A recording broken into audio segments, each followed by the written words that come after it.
Chapter 1. Stone Cold. Colonel Ryan Stone wasn't a man who believed in coincidences. 15 years in Delta Force had taught him that patterns always revealed themselves if you looked hard enough. The signs had been there for months. Allison's increasingly brief phone calls, the vague excuses about why she couldn't video chat, the way she'd stopped asking when he was coming home.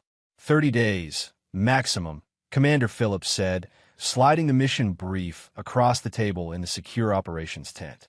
In and out of Yemen. High-value target extraction. Ryan nodded, his weathered face betraying nothing of the turmoil in his marriage. At 42, his body bore the scars of countless operations, but he kept himself in impeccable condition. His men respected him not just for his tactical brilliance, but for his composure under pressure. Among the other operators, he was known simply as Stone, partly for his last name, but mostly for his unflinching demeanor in crisis situations. "Something on your mind, Colonel?" Phillips asked. Ryan tapped the file. "Nothing relevant to the mission, sir." The truth was, he'd received a text from his childhood friend Drew Mercer just before the briefing. Drew worked at First National Bank in their hometown of Lakewood, Colorado, and his message had been cryptic, "Unusual activity on your accounts. Call when you can." Ryan had been unable to reach Drew before the briefing, but his instincts were already mapping contingencies. His marriage to Allison had been wonderful once, a decade of genuine happiness before his repeated deployments, and her growing resentment had created a chasm between them. They'd been high school sweethearts, married right after college. She'd supported his military career initially, but the long absences had taken their toll. "We move out at 0500, Phillips concluded. As the team dispersed to prepare, Ryan retrieved his encrypted satellite phone. Drew answered on the second ring. "I've been watching your accounts like you asked," Drew said without preamble. "Allison made a withdrawal of $50,000 yesterday. She's been making regular withdrawals of $5,000 to $10,000 for the past 3 months. Ryan had asked Drew to keep an eye on the accounts 6 months ago, when he'd first noticed discrepancies in their finances. "Is she withdrawing from the joint account?" "Yes, but she hasn't touched the others." "She doesn't know about them, I assume?" "No." Ryan had opened separate accounts 2 years ago when he'd first suspected something was wrong. The military had taught him to always have contingency plans. "Thanks, Drew. I need another favor." "Name it." "I want you to prepare paperwork transferring ownership of the cabin to my sister Lauren." Ryan's grandfather had left him a cabin in the mountains, a property that wasn't part of his marriage assets since it was inherited. "And I need you to courier new account cards to the address I gave you." "Already done. Lauren can sign tomorrow." Drew hesitated. "Ryan, I'm sorry, but there's more. Ben Wallace came into the bank with her last week. They seem close." Ryan closed his eyes briefly. Ben Wallace. His neighbor, a pharmaceutical sales rep who drove a red Corvette and always had a ready smile. A man who had dined at their table numerous times during Ryan's brief periods at home. "I appreciate the intel," Ryan said evenly. "What are you going to do?" Ryan checked his watch. "First, I'm going to Yemen to extract a high-value asset. Then I'm coming home to extract myself from a toxic situation." After ending the call, Ryan accessed his personal email. There was a message from his private investigator, photos of Allison and Ben entering hotels, having intimate dinners, shopping for furniture together. The most recent photos showed Ben's car parked in Ryan's driveway overnight, while Ryan was supposedly deployed. With methodical precision, Ryan drafted emails to his lawyer, financial advisor, and security company. He authorized specific actions to be taken in his absence. Then he composed one final email to his sister Lauren, with instructions about the cabin and a storage unit he'd rented 6 months ago, already filled with the personal possessions he truly valued.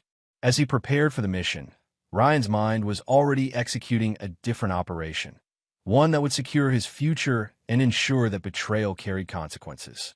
Chapter 2. The Email. The Yemen extraction had gone sideways almost immediately.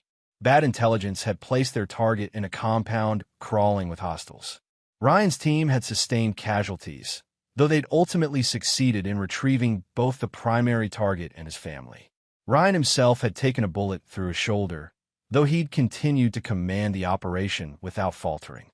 3 weeks into what was supposed to be a month-long deployment, Ryan was lying on a cot in a field hospital when Phillips brought him a satellite phone. Call from stateside, Phillips said, his expression carefully neutral. Seems important. It was Drew again. I wanted to call before you checked your email. Allison emptied the joint account yesterday, all $418,000. She left exactly $5. Ryan's expression didn't change. The other accounts? Untouched. She doesn't know about them. And the cabin paperwork? All transferred to Lauren, as you requested.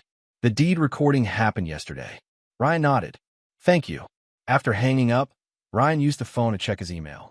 There was time-stamped 4 hours ago. Ryan, I don't know when you'll get this, but I can't do this anymore. The distance, the secrets, the constant fear, it's too much. I've filed for divorce. The papers will be waiting when you return. I've taken my fair share of our joint account to start my new life. I've also decided to stay in the house until it sells. It's half mine, after all. I hope someday you'll understand that we both deserve happiness. Mine is with Ben now. He understands me in ways you never tried to. Allison. Ryan read the email twice, memorizing every word, every justification. Then he typed a single word in response. Understood. He handed the phone back to Phillips. I need to be on the next transport back to the States. Your wound is not mission critical. My presence at home, however, is time sensitive. Phillips studied him. Family emergency? You could say that. Ryan's voice was calm, but his eyes had taken on the cold focus his team recognized from their most dangerous operations. 24 hours later, Ryan was on a military transport plane heading back to Colorado. During the flight, he reviewed the contents of an encrypted file on his tablet, the results of 6 months of quiet investigation and preparation. There were financial records, surveillance photos, account numbers, property deeds, and recordings, all meticulously organized. Upon landing at Peterson Air Force Base, Ryan was met by Lauren, his younger sister. At 38, she shared his strong jawline and analytical mind, though she'd channeled hers into becoming a corporate attorney instead of a military career. How bad is it? She asked as they drove toward Lakewood. Calculated betrayal, Ryan replied, but not unanticipated. Lauren glanced at him. The cabin transfer is complete. I've moved the items from your storage unit there, as requested. And the security upgrades? Installed last week. Full surveillance system with remote access, as well as the physical upgrades you specified. Ryan nodded. She doesn't know I'm back yet. No, but Ryan. Lauren hesitated. Ben Wallace has moved in. Your neighbors called me. I'm aware. Ryan's voice was eerily calm. It's actually more convenient this way. Lauren knew her brother well enough to recognize the dangerous edge in his voice. What are you planning to do? Ryan's smile didn't reach his eyes. I'm going to say hello to my wife. Chapter 3. Foundations of Vengeance. Ryan didn't go directly to the house. Instead, he headed to Drew's office at First National Bank. Drew had been his friend since 3rd grade, and while their paths had diverged, Drew into finance, Ryan into the military. Their loyalty had remained constant. Drew was waiting with a thick folder of documents. Everything you asked for, he said, sliding the folder across his desk. Account statements, withdrawal records, and the property assessments. Ryan reviewed the documents, noting that Allison had been systematically withdrawing cash for nearly a year. The pattern suggested planning, not impulse. She's been calculating this for a long time, Ryan observed. Drew nodded. There's more. Ben Wallace quit his job 3 weeks ago, and they've been looking at properties in California. Ryan raised an eyebrow. Investment properties? No. Residences. Expensive ones. Ryan tucked the folder into his bag. I need to access the safe deposit box. In the bank vault, Ryan opened the box he'd maintained for 5 years. Inside were several passports, cash in various currencies, memory cards, and a small recording device. He took everything except one passport and half the cash. The foundation is already laid, he told Drew as they walked out. Now I just need to set the first charge. His next stop was the office of Patricia Nordstrom, the best divorce attorney in Colorado. Ryan had first consulted her 6 months ago, when his suspicions had solidified into certainty. Patricia greeted him with professional efficiency. I was expecting your call, though not quite so soon. Circumstances accelerated the timeline. Ryan placed a USB drive on her desk. Everything is here.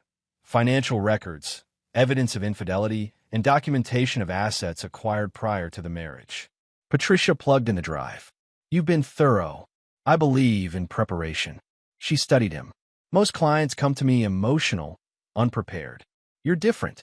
I've never believed in fighting battles without reconnaissance and strategy. Ryan leaned forward.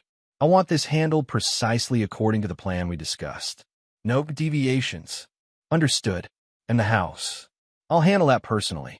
After finalizing the legal strategy, Ryan drove to a modest hotel on the outskirts of town and checked in under a name that wouldn't raise flags in Allison's circle.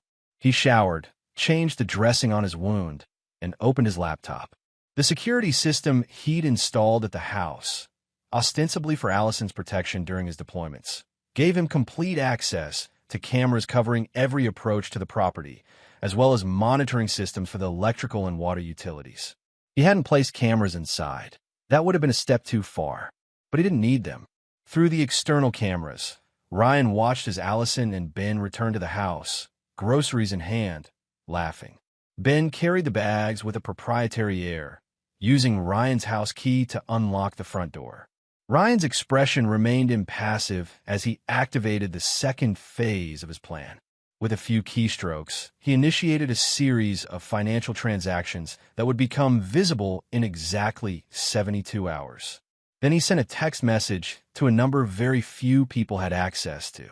The reply came almost immediately. We owe you. Assets in position within 24 hours. Ryan closed the laptop. Tomorrow, he would confront Allison and Ben. But tonight, he would sleep, conserving energy for the campaign ahead. As he had learned through multiple combat deployments, timing was everything. And Allison had no idea that her understood response had been his signal to activate a plan long in the making. She thought she'd won. She thought she'd taken everything. But Allison didn't realize that Ryan had anticipated her betrayal and had been laying the groundwork for his response for months. By the time she understood what was happening, the war would already be lost. Chapter 4. First Contact. Ryan parked his rental car a block away from the house and approached on foot. It was just past 9 a.m., late enough that Ben would have left for whatever appointments a jobless pharmaceutical rep might have, but early enough that Allison would still be home. She never started her day at the real estate office before 10. He used his keys silently, entering the home he'd purchased 7 years ago. The interior had already changed. New artwork on the walls, different furniture in the living room. The framed photos of Ryan and Allison had been removed, replaced with abstract prints. Allison was in the kitchen, back turned, pouring coffee. The familiar scent of her perfume mixed with the aroma of French roast. Hello, Allison. She whirled, coffee mug shattering on the tile floor. Her face, always beautiful, went pale. She was wearing silk pajamas Ryan had never seen before. Ryan, you're not supposed to be back for weeks. Plans change. He remained in the doorway, studying her with detached interest, especially when one receives a divorce notification via email. Allison's shock gave way to defiance. You were unreachable. What was I supposed to do? Perhaps not empty our joint account? Perhaps not move your lover into our home? His tone remained conversational. Just suggestions. It's my home, too. She stepped over the broken mug, moving to put the kitchen island between them. And it was my money, too. Interesting perspective. Ryan placed his duffel on the counter. I'll be collecting some of my belongings today. Ben will be back soon. Ryan smiled. No, he won't. Ben is currently touring a property in Aspen with what he believes is a potential client. The showing will run long. Very long. Allison's eyes widened. How did you? I know many things, Allison. For instance, I know that you and Ben have been planning this for at least 14 months. I know about the hotel in Denver last March, the weekend you said you were at a real estate conference. You had me followed? Her outrage seemed genuine. No, I simply paid attention. Ryan unzipped the duffel and removed a folder. Did you really think I wouldn't notice the changes in your behavior? The new passwords on your phone? The unexplained expenses? That's paranoid and controlling. Is it paranoid if the threat is real? Ryan slid the folder across the island. These are copies of the financial records I've submitted to my attorney. You should recognize the transactions. Allison opened the folder, her expression shifting from defiance to concern as she flipped through the pages. Ryan had highlighted the systematic withdrawals she'd made, dating back more than a year. "This is my money too," she repeated, but with less conviction. "Some of it, yes. But you took all of it, Allison. And that creates certain legal complications." Ryan retrieved another folder from his bag. "These are copies of the premarital assets documentation. The cabin is no longer relevant to our divorce proceedings." "What do you mean?" "I transferred ownership to Lauren 6 months ago. It was never marital property since it was inherited." Allison's face flushed. "You can't just—" "I can and did. Legally." Ryan remained calm. "As for the house, you're correct that you have a claim to it. We'll let the courts decide the specifics." "I've already filed the divorce papers," Allison said, regaining some composure. "My lawyer says Colorado is an equitable distribution state. I get half of everything." "Half of the marital assets," Ryan corrected. "Not half of everything. But we can discuss that another time. I'm only here for some clothes and personal items." As Ryan moved toward the stairs, Allison followed. "What happened to your shoulder?" she asked, noticing his careful movements. "Bullet wound. Yemen. Not that you asked when I was deployed." In the bedroom, more changes were evident. Ben's clothes hung in what had been Ryan's closet. The bedding had been replaced with an unfamiliar gray set. Ryan opened a specific drawer in the dresser. It was empty. "Looking for something specific?" Allison asked, watching from the doorway. "Just confirming a theory." Ryan turned to the closet, retrieving a duffel bag from the back. It contained precisely what he expected, nothing of value. His service medals, family heirlooms, and personal mementos were all missing. "Where are my medals, Allison?" She crossed her arms. "In storage. This is my bedroom now, and I needed the space." Ryan nodded, as if this confirmed something important. "One more question. The jewelry your mother left you, where is it?" Allison's hand instinctively went to her neck, where she often wore her mother's pendant. "In my safe." "What?" "Just curious about what you consider important enough to protect." Ryan zipped up the empty duffel. "I'll be back for the rest of my belongings once the court issues the preliminary orders." As he headed downstairs, Allison called after him. "That's it? You're just leaving?" Ryan paused at the front door. "What did you expect, Allison? A scene? Begging? That's not who I am. You don't even seem angry." "Anger is a waste of energy unless properly channeled." Ryan's gaze was disconcertingly calm. "I responded to your email with understood because I do understand perfectly. You made your choice. Now we both live with the consequences." The statement hung in the air between them, its full meaning not yet clear to Allison. As Ryan walked to his car, he made a call. "Phase 1 complete," he said when the line connected. "Initiate Phase 2. Chapter 5, The Pieces Move." Over the next 72 hours, Ryan operated from a suite at the Brown Palace Hotel in downtown Denver. The historic hotel offered the privacy and security he required, along with proximity to the financial and legal resources he needed to access. From this command center, Ryan coordinated with a network he'd spent years developing. His military career had connected him with people who possessed very specific skill sets, people who owed him favors. Milo Pearson was one such individual. A former NSA analyst who now worked in private cybersecurity, Milo had been part of a hostage extraction in Syria 3 years ago. Ryan had led the team that brought him home. "Everything is in place," Milo reported via secure video call. "The digital breadcrumbs are laid. When anyone like, say, a divorce attorney, starts digging into their finances, they'll find exactly what you specified. Timeline: the records are already in the system. They'll withstand moderate scrutiny, though the forensic accountant might eventually spot inconsistencies." Ryan nodded. By then, it won't matter. His next call was to Diane Baxter, a real estate attorney with whom he'd consulted 6 months earlier. "The title company found the lien," Diane confirmed. "It's now flagged in the system. They can't sell the house without clearing it. And the lien holder? Offshore corporation, as you specified. Very difficult to contact or negotiate with." The third call was to Tomas Ruiz, a former Marine who'd served with Ryan in his first deployment and now work for a private security firm. We've had eyes on both targets for 48 hours, Tomas reported. Wallace meets regularly with a man named Vincent Lowry, 4 meetings in 2 days. Lowry, Ryan made a note. Background, former hedge fund manager.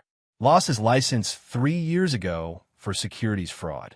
Currently runs a financial consulting business. Ryan processed this information. Stay on them. I want to know everyone they meet with, especially if they visit any banks or financial institutions. While his network gathered intelligence, Ryan met with Patricia Nordstrom to advance the legal strategy. Allison's attorney has requested a full financial disclosure. Patricia informed him. They're particularly interested in your military benefits and any offshore accounts. Predictable. What's your assessment of our legal team? Gregory Winston. Aggressive, effective, but not particularly detail-oriented. You tend to go for broad strokes rather than precision. Ryan smiled slightly. That works in our favor. File the counter-disclosure as we discussed, with all the documentation I provided, including the transactions showing her systematic withdrawals, especially those, and make sure to include the mysteriously depleted joint account. On the 3rd day, Ryan received a text from Drew. I just tried to access one of your private accounts. System flagged unauthorized attempt. Ryan was not surprised. Allison had always been resourceful. He texted back, proceed with lockdown protocol. That evening, he drove to a nondescript office building in a commercial district. Hector Diaz, a compact man with prematurely gray hair, greeted him with a firm handshake. The equipment is ready, Hector said, leading Ryan to a room filled with surveillance monitors. Hector had been part of Ryan's team for 5 years before retiring to start a security consulting business. On the screens, Ryan could see various views of his house, along with a map showing GPS locations for 2 moving dots. This one is Allison's car, Hector explained, pointing to one dot. And this one is Wallace's. The tracking devices are military-grade, virtually undetectable. Audio. Hector handed Ryan tablet. Everything from the house security system is feeding to this. You can review all recordings remotely. Ryan studied the setup. Show me what they've been saying when they think they're alone. Hector pulled up a recording from the previous evening. Ben and Allison were in the kitchen, drinking wine. Once the divorce is final, we'll have enough to start fresh in California, Ben was saying. The market there is much better for the business we want to build. Ryan's being surprisingly cooperative, Allison replied. It's almost unsettling. I expected him to fight this. Maybe he just knows he can't win. Ben's voice was smug. And hey, by the time everything's settled, our other project with Vince should be paying dividends. Ryan had heard enough. What about the cabin surveillance? Hector switched to different feeds, showing the exterior of Ryan's mountain property. All set. Motion detection, night vision, cellular backup. If anyone approaches within 50 yards, you'll know about it. As Ryan left, Hector asked, Do you need anything else? My team is standing by. Not yet. Ryan's expression was coldly determined. But soon, they're starting to make mistakes. On his way back to the hotel, Ryan received a call from Patricia. Allison's attorney is requesting an emergency hearing. They're claiming you've hidden assets and are asking for a temporary freeze on all accounts. Perfect, Ryan said. That's exactly where we want them. You want them to freeze your accounts? Patricia sounded skeptical. I want them focused on the wrong battlefield, Ryan replied. While they're looking at the financial front, they won't see what's coming from the other direction. Chapter 6, The Leverage. 1 week after Ryan's return to Colorado, the first major confrontation occurred in the judge's chambers at the county courthouse. Ryan, accompanied by Patricia, arrived 15 minutes early. Allison and her attorney, Gregory Winston, entered just before the scheduled time. Allison had chosen to present herself as the wronged wife, dressed conservatively in a navy suit with minimal jewelry. Her expression faltered briefly when she saw Ryan's calm demeanor. Judge Martha Sandoval was known for her no-nonsense approach to divorce proceedings. She reviewed the emergency petition with obvious impatience. Mr. Winston, your petition alleges that Colonel Stone has hidden marital assets. What evidence supports this claim? Winston, a florid man with an aggressive courtroom style, launched into his presentation. Your Honor, my client's husband emptied multiple accounts immediately before the divorce filing. We have evidence of transfers to offshore entities and, if I may, Your Honor, Patricia interrupted smoothly. Mr. Winston's claims are not only unsupported, but directly contradicted by the evidence. It was Mrs. Stone who emptied the joint account of $418,000, leaving exactly $5. We have the bank records here. She presented the documentation, which Judge Sandoval reviewed carefully. Furthermore, Patricia continued, Colonel Stone has provided full financial disclosure, including his military benefits and all accounts. It appears Mrs. Stone is projecting her own financial misconduct onto her husband. Winston blustered. Your Honor, we have reason to believe there are additional accounts. Based on what evidence? Judge Sandoval asked sharply. My client is aware of her husband's pattern of secretive behavior. That's not evidence, Mr. Winston. That's speculation. The judge turned to Ryan. Colonel Stone, do you wish to address these allegations? Ryan stood. Your Honor, I provided complete financial records. What's really at issue is that my wife and her companion have been planning this divorce for over a year, systematically withdrawing funds and making preparations while I was deployed overseas. I believe the emergency petition is a tactical move to distract from their own actions. Judge Sandoval studied him, then Allison, whose composure had noticeably slipped. I'm denying the emergency petition. There's insufficient evidence of hidden assets. However, I am ordering a freeze on all remaining joint accounts pending final property division. As they left the courtroom, Allison caught up to Ryan in the hallway. This isn't over. We know about your secret accounts. Ryan regarded her with that same unsettling calm. There's a difference between secrets and privacy, Allison. But you never did understand that distinction. What's that supposed to mean? It means that while you were searching for hidden money, you missed what was hidden in plain sight. Ryan glanced at Ben, who was waiting by the elevator. By the way, how well do you really know your new partner? Allison's eyes narrowed. Better than I ever knew you, apparently. We'll see. Ryan nodded to Patricia, and they walked away, leaving Allison looking uncertain for the first time. Back at the hotel, Ryan received a call from Tomas. We've confirmed Wallace's connection to Lowry. They're definitely planning something involving California real estate. Lowry has a history of running investment scams targeting wealthy divorcees. Interesting, Ryan said. And a funding source? That's where it gets complicated. It appears Wallace has been telling Lowry that he's coming into significant capital soon, around $400,000. The exact amount Allison had withdrawn from the joint account. Ryan's suspicions were confirmed. Keep monitoring. I want to know the moment they make any move toward California. That evening, Ryan met with Drew at a quiet bar downtown. Drew slid a USB drive across the table. Everything you asked for. Bank records showing Allison accessed her safe deposit box 3 times in the past week. And something else you should see. Ryan plugged the drive into his tablet. Among the files was a surveillance photo of Ben meeting with a woman who wasn't Allison, an attractive brunette who was clearly comfortable in his company. Who is she? Nicole Farber. Works at Mountain View Realty, same office as Allison. They're supposedly friends. Ryan studied the image. How friendly is she with Ben? Based on where his hand is in that photo, I'd say very. Drew sipped his beer. They've met 4 times in the past 10 days, always at the same hotel. Does Allison know? Not yet. Ryan's expression didn't change, but a cold satisfaction settled in his eyes. Perfect. This is exactly the leverage we need. For what? To drive the first wedge. Ryan tucked the tablet away. Ben Wallace is running a classic con. Seduce a woman with access to money, convince her to invest in a sure thing, then disappear with the cash. He's already setting up his escape hatch with this Nicole. Are you going to tell Allison? Not yet. First, I want them to feel secure, to believe they're winning. Ryan checked his watch. Now, I need you to do something else for me. Something that will seem completely unrelated. Ryan outlined his request, and Drew listened with growing amazement. That's devious. No, Ryan corrected. It's calculated. Every action has consequences. Allison and Ben are about to discover theirs.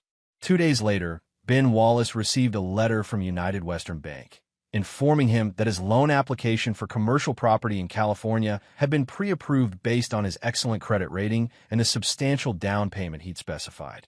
All he needed to do was complete the final paperwork at their California branch and transfer the down payment. When Ben shared this news with Allison, their celebration was captured by the home security system Ryan still monitored.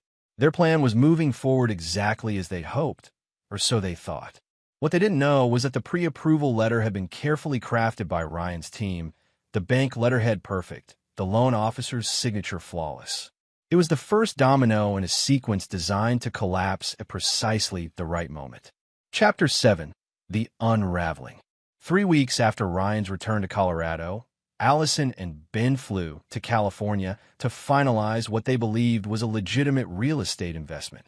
They'd chosen a property in Newport Beach, a commercial building they planned to convert into office suites, with projected returns that seemed almost too good to be true. Because they were, in fact, too good to be true. The meeting at United Western Bank took place in a legitimate-looking office rented for the occasion and staffed by members of Hector's security team, posing as bank employees. Ben confidently presented the down payment, $380,000 in cashier's checks from the money Allison had withdrawn from the joint account. The loan officer, actually a former actress who owed Hector a favor, processed the paperwork with professional efficiency, providing Ben and Allison with what appeared to be valid documentation of their investment. They left believing they had secured their future. While they celebrated with champagne at an oceanfront restaurant, the real operation was unfolding. The cashier's checks were deposited into an escrow account controlled by Patricia's law firm, not stolen, but held as evidence of financial misconduct during divorce proceedings. Meanwhile, back in Colorado, Ryan executed the next phase of his plan. Using the access codes Allison had unwittingly provided through the home security system's keystroke monitoring, he gained entry to her real estate office after hours. He wasn't there to steal or vandalize, but to place something, a small listening device in her desk drawer, matched with a tiny camera concealed in a decorative item he knew she would move. When Allison returned from California, she would find several unpleasant surprises waiting. The first came when she tried to access her email at work and discovered her password had been changed. The IT department confirmed that the change request had come from her account, using her security questions.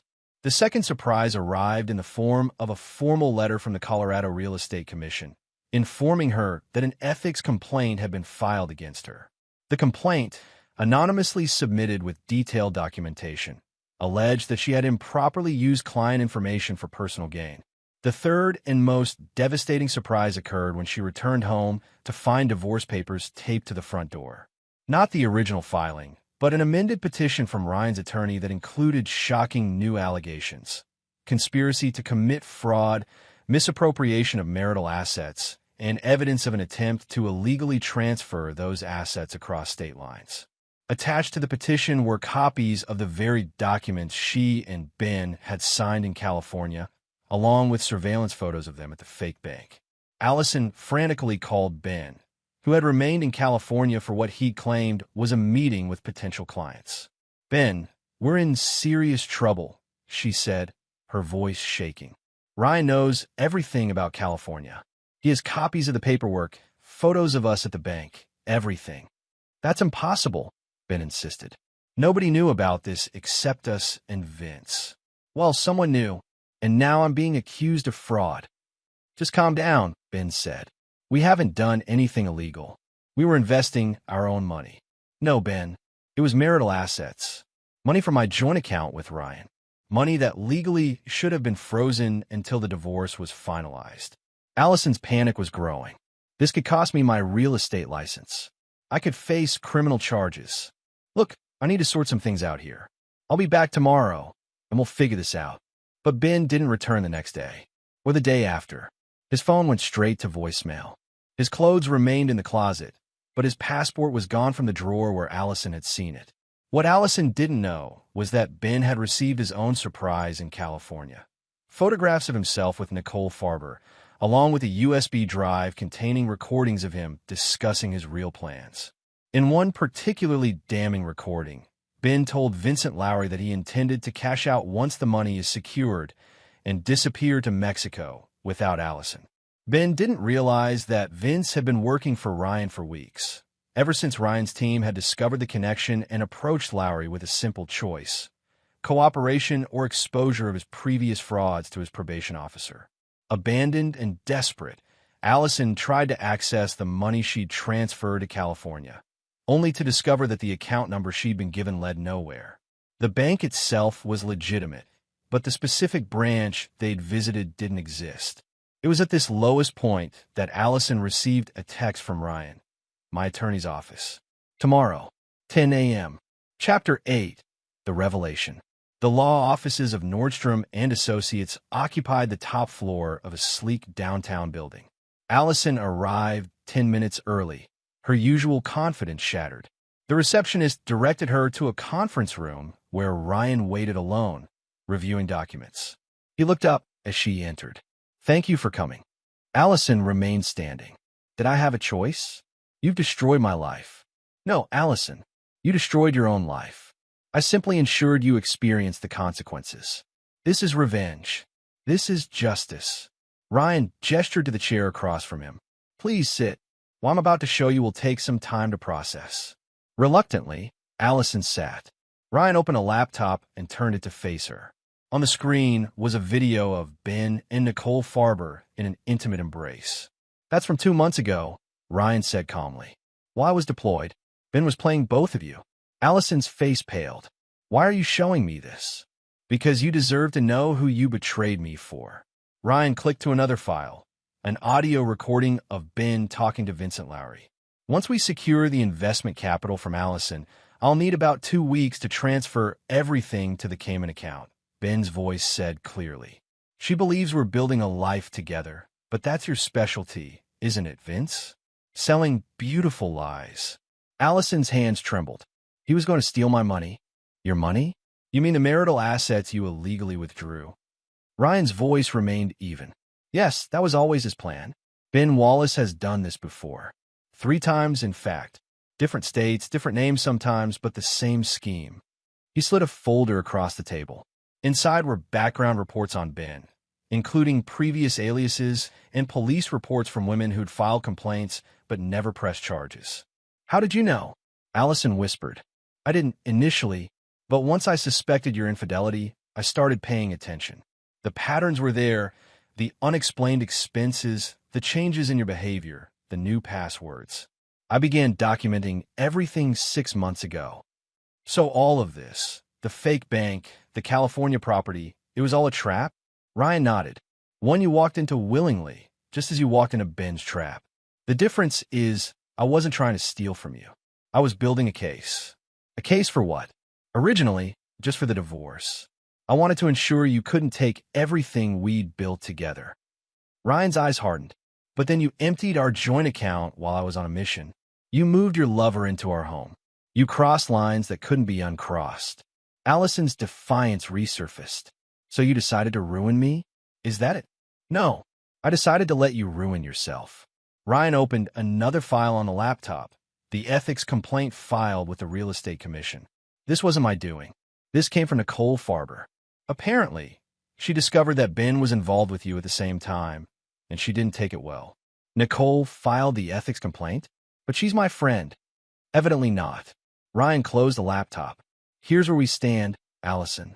The money you withdrew is being held in escrow. Ben has disappeared, probably to Mexico. Your professional reputation is in jeopardy, and the divorce proceedings have barely begun." Tears welled in Allison's eyes. "What do you want from me?" "A clean break. No more games, no more lies." Ryan pushed a new set of documents across the table. "These are revised divorce terms. You keep your separate property, your car, your personal belongings, your jewelry. I keep mine, including the cabin. We sell the house and split the proceeds. The money you withdrew is returned to marital assets and divided accordingly."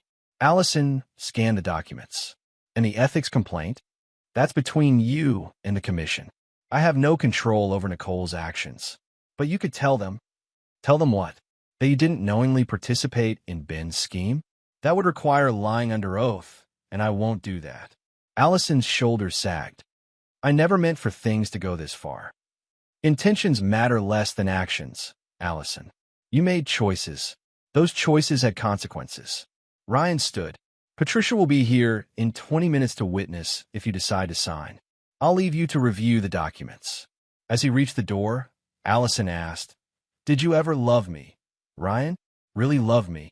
Ryan paused, his back to her. Yes, completely. That's why your betrayal warranted such a comprehensive response. He left her alone with the documents and her regrets. Chapter 9.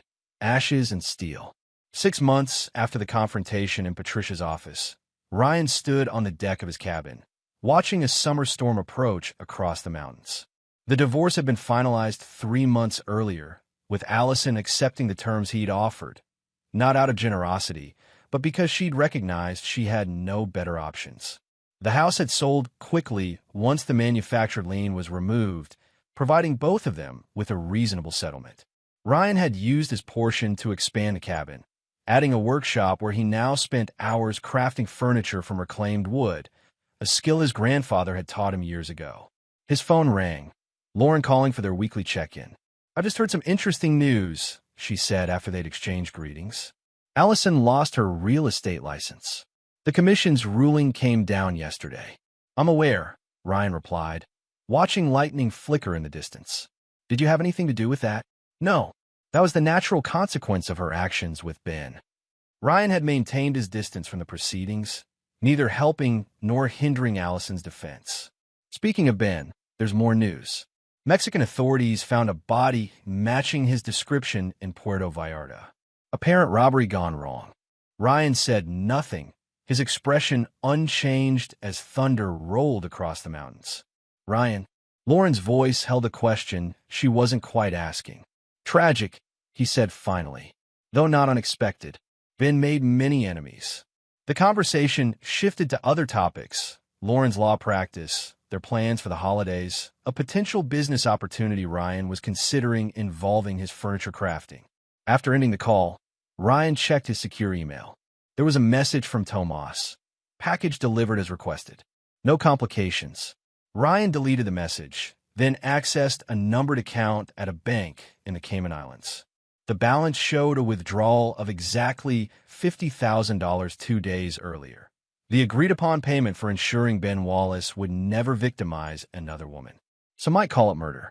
Ryan considered it preventive action, no different from neutralizing a threat on the battlefield. Inside the cabin, Ryan opened a hidden safe behind a bookshelf. Among the contents was a small journal in which he documented every detail of Allison's betrayal and his response. On the final page, he made a new entry. Justice served. Chapter closed. Later that evening, as rain lashed against the windows, Ryan received an unexpected text from a number he didn't recognize. It's Allison. Can we talk? I need closure. Ryan studied the message, considering his response. In the months since the divorce, he'd rebuilt his life with the same methodical precision he'd used to dismantle hers. He'd started a small furniture business, reconnected with military colleagues, even had dinner occasionally with a bookstore owner named Serena who asked intelligent questions and seemed genuinely interested in his woodworking. Allison was part of a closed chapter, a painful lesson in betrayal and consequence.